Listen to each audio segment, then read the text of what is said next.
السلام عليكم ورحمة الله وبركاته. أهلا وسهلا بكم، يا رب تكونوا بخير وبصحة وبأحسن حال. النهاردة كده هنعمل صدر الرومي في الفرن بطريقة بسيطة كده وجميلة جدا وسهلة، مكونات مفيش أبسط من كده. الأول كده معانا الصدر الرومي، طبعا زي ما انتوا كده شايفين مخلي من العظم تماما كده ونضيفه حلو. معانا هنا دي التتبيلة بتاعته بسيطة جدا جدا، توم بودرة وبصل قرفة بابريكا ملح وفلفل وزعتر، بس دي التتبيلة بتاعتنا طبعا كده. ومعانا شوية زبدة. طبعا كده هنعمل الصدر الرومي الروستو، شايفين كده تتبيلة بسيطة جدا. وهنعمل الصدر الروستو بطريقة كده بسيطة جدا. طبعا كده ومعانا الخيط اللي احنا هنربط بيه، الخيط المطبخ بتاعنا اللي بنربط بيه عادي، عرق الفليتو والكلام ده كله. هنبدأ كده بسم الله الرحمن الرحيم. هنجيب كده الخيط بتاعنا بسم الله الرحمن الرحيم، ومن الأول كده من الطرف وهنربطه كده.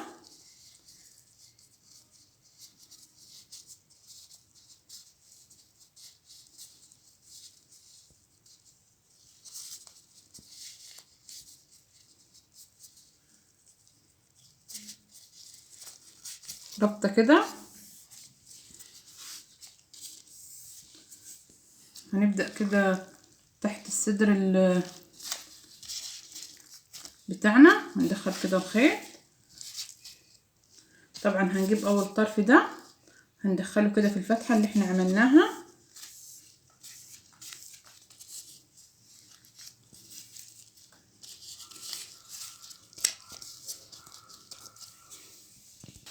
ونبدأ كده بسم الله الرحمن الرحيم ندخله كده مرة تانية. نربط كده بالراحة بطريقة سهلة، نخلي كده الخيط في النص، نشد كده عليه كويس. اهم حاجة كده نظبط الخيط ان هو في النص.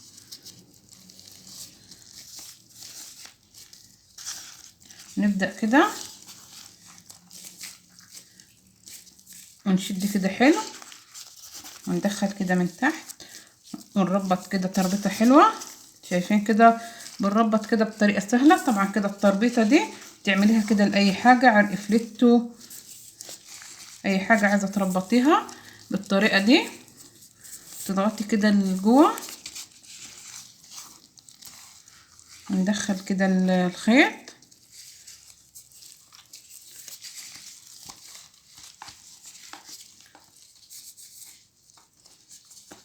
ونربط كده كويس ونشد. طبعا كده الخيط خلص معانا عادي جدا. هنجيب كده قطعة تاني وهنربط في دي ونكمل بيها. طبعا كده نجيب قطعة تاني. انا كده لما بربط دايما كده باخد بالقطعة، عشان كده القطعة ما تنزلش مني في الارض في المطبخ. ما ينفعش طبعا تبقى في الارض وتيجي على الاكل. نبدأ كده تاني بسم الله الرحمن الرحيم ونشد كده كويس، تربيطة كده حلوة جامدة، ونشد كده حلو بالراحة وعلى مهلنا. نربط كده بكل سهولة، ولا تقولي من هيربط لي ولا الكلام ده كله. طبعا كده اللي اتبقت مننا نرجع كده بيها تاني.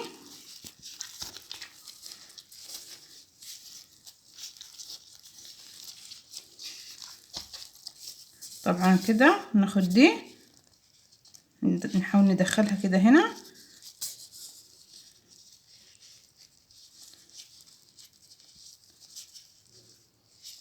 نربطها كده تربيطة حلوة في الطرف ده في الاخر عشان ما تفكش مننا.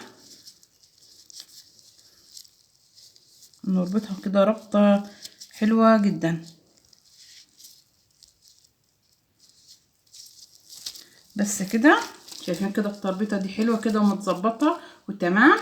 هنركن دي كده على جنب.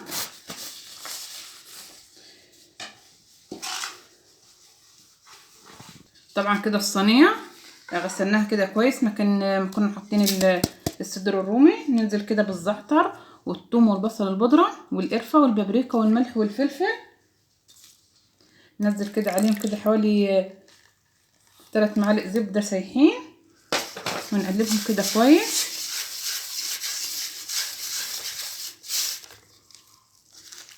طبعا كده وهنبدأ نجيب الصدر الرومي بتاعنا، ندعكه كده دعكة حلوة من كل كده الجوانب.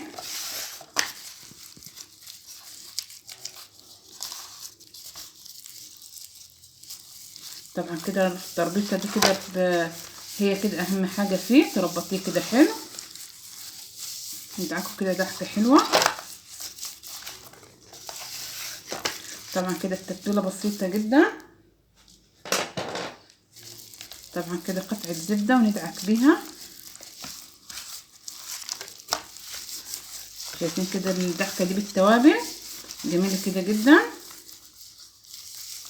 طبعا كده هناخده هنبدأ نشتغل، ممكن كده نسيبه في التتبيلة دي كده ساعتين 3 يتشرب منها ويبقى جميل.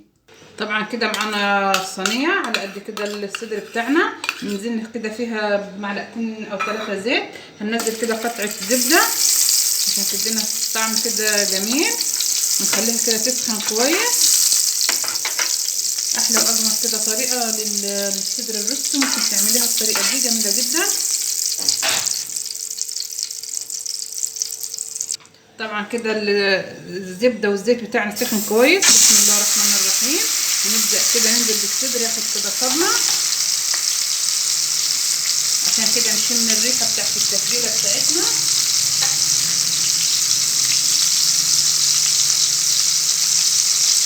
طبعا كده الاول هنخليه كده ياخد صدمة على اول وش وياخد كده لون، وبعد كده هنبدأ نقلبه ونضيف معاه الحاجات اللي احنا هنسويها مع الصدر الروستو. طبعا كده هنبدأ نقلب الصدر بتاعنا بس بالراحة. شايفين ده الكلام اللي انا بحكي فيه، عايزاه ياخد كده اللون ده. طبعا كده هنبدأ ننزل بحبايتين كده، يعني واحدتين كده حبهان، ورقتين كده لورا، يعني بس الريحة كده طالعة جميلة جدا جدا.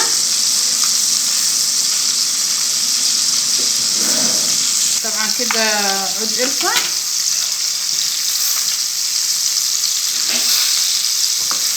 نخليه كده، شايفه انا بحكي في اللون ده، اللون ده كده جميل جدا.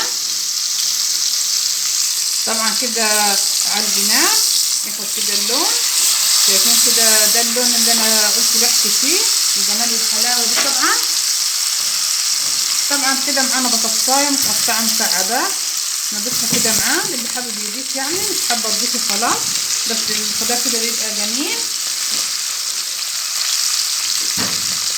بصلايه كده متقطعه حلقات تبقى جميله جدا معاه برضه براحتك، ومش حابه تضيفي الخضار، حباه كده من غير خضار ماشي، بس كده يعني الخضار بيبقى جميل تحت منه للي يحب ياكله كده يعني. طبعا احنا كده مشغلين الفرن تسخن.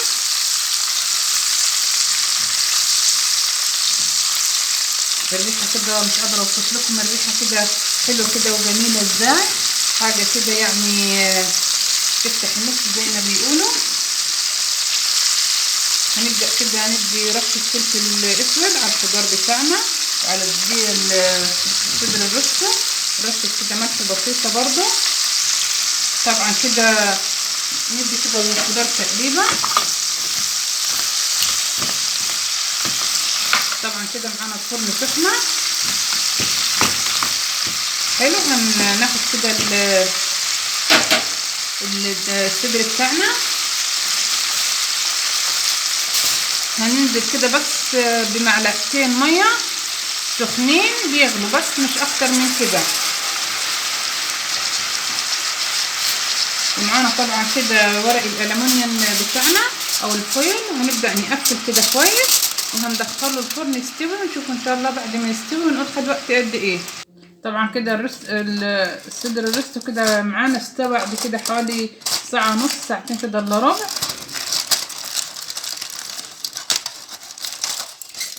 زي ما انتم كده شايفين بسم الله ما شاء الله، ريحه كده يعني قلب المكان.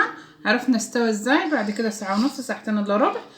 كده جبناه من الفرن وشيلنا الورق، دخلنا كده السكين، طبعا طلعت كده نظيفه مفيش اي ميه خرجت معانا، يعني كده هو تمام استوى. هنسيبه كده يهدى شويه وهنقطعه مع بعض. طبعا كده الصدر بتاعنا بعد كده ما هدي شويه، نبدا كده نفك الرباط. هنبدأ كده بسم الله الرحمن الرحيم. نقطع كده الصدر بتاعنا. طبعا هو كده كل ما هيبرد معاكي هيتمسك كده اكتر.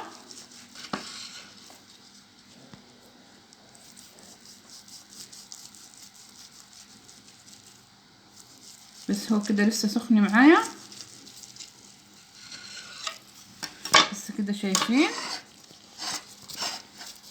شكله كده برضو جميل وحلو.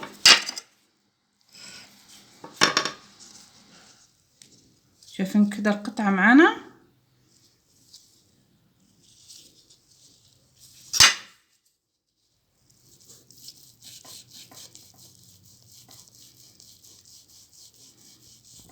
طبعا كده شايفين الصدر الروست معانا عملناه كده بطريقة ازاي. شايفة كده القطعة مع ان هي كده لسه سخنة ما بردتش كده كويس، بس طالعة كده جميلة ومتماسكة. شايفين كده جميلة جدا. شايفين والتسوية كده تمام. شايفين كده المنظر كأنه اللحمة البارد يعني بالمظبوط. شايفين كده طريقة الصدر الروست معانا ازاي عملناها بطريقة حلوة كده وجميلة وسريعة. جربوها بالطريقة دي، حلوة كده وجميلة جدا. والسلام عليكم ورحمة الله وبركاته.